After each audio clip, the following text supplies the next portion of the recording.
Hey, what's up? Lightbolt Joe here. Today we are going to discuss Saw 6. Or 6. There we go.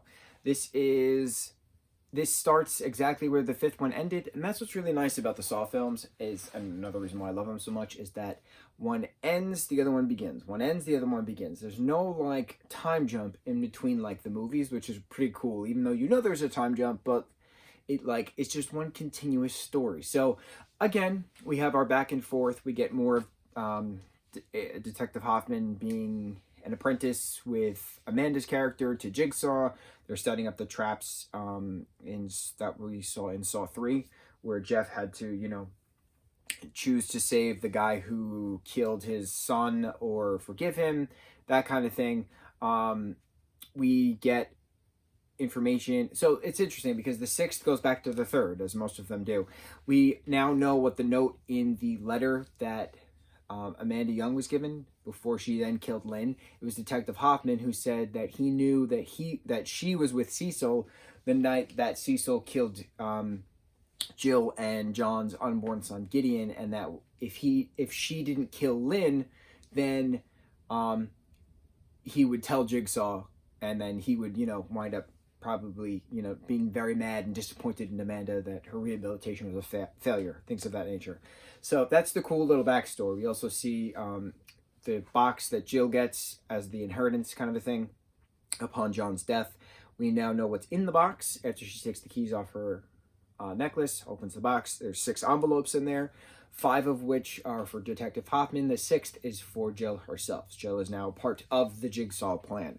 Hoffman takes 2 money loaners that we see in the first fight scene, if you will. Girl cuts her arm off as a pound of flesh to beat her opponent to survive. She then freaks out at the hospital when Hoffman says, "Oh, so what'd you learn?" And she's like, "What did I learn? Look at me. What the fuck am I supposed to learn from this?" So it was just beautiful, because not all Jigsaw cases are needed to be rehabbed. Does that make sense? Okay. So, the end of the 5th, we see Peter Strahm getting squished and Detective Hoffman in that glass case underneath, the blood going down. Beautiful.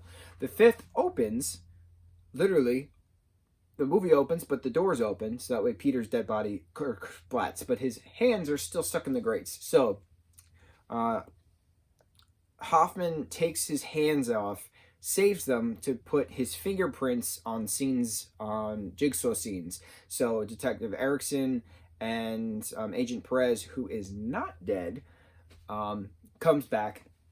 Now they're trying to figure out why Peter would slip up, why he would put prints, or is somebody making it look like Peter put prints? Because the prints that Peter put are from a dead person's hands, not a live person's hands. There's certain amino acids that produce when you're alive, but not when you're dead. So blah, blah, blah. That's how you could tell fingerprints. Also, certain jigsaw pieces that were cut out of certain victims were cut with a serrated knife, and others were caught with a, surgical steel knife, knowing that there's 2 different killers. So Hoffman didn't think of all these things, but the coroner is showing him all these things. And then eventually they take the Jigsaw tape of the Seth Baxter case, play it, and Perez, another agent, and Erickson are all in the room with Hoffman, and then Hoffman's voice is decoded, and then he goes on a killing spree, kills everyone, he escapes, he faces Jill. Jill basically tranks him, put him in a chair, puts him in the reverse bear trap mask that Amanda was in, because that trap was also in the box that Jill got. So Jill got the mask trap, and she got the 6 envelopes of the other individuals who are a part of this game. So it was very interesting having all that together, because you had a Jill versus Hoffman battle at the end, her putting him in the trap, him surviving the trap, but screaming because half his face is ripped off, and then that's the end of 6. But while all of this is happening, so we have the Jill story, we have the Hoffman story, we also have the, shady, scummy insurance CEO who denied John coverage for cancer treatment. So this is his test. So we think is his test. all of his different sharks, as he calls them, or different associates throughout the office, are a part of his game. He has to figure out if he's going to save them, if he's going to save himself. And then eventually at the end, Devin Bostic, who we know and love, is playing the son of someone who we assume is the insurance guy, but it's not. There's the twist. It's actually one of the guys that the insurance guy denied coverage and had died. So Devin then flips a switch that says, "You killed my father, motherfucker," and he flips it, and it's a live or die switch, and then the vat of acid just slams right into the guy, and he just melts away while his shady sister is watching, because she is a investigative journalist and she's been trying to pin certain things on Jigsaw for quite some time. So it's a full circle of karma, baby. This was a light version of previous Saw movies. I will say that. This was a good wrapping up of things before we get into the final Saw, which isn't the final Saw. It's Saw 7, but it was pitched as the final Saw because, 7, 8 years later, we had another Saw, like Saw came back. But yeah, so Saw 6, pretty awesome. Got a lot of answers and only had a few more questions. The only questions we really have left are, who did Jill send that letter to in the doctor's office? Like, whose office was that? We do find out.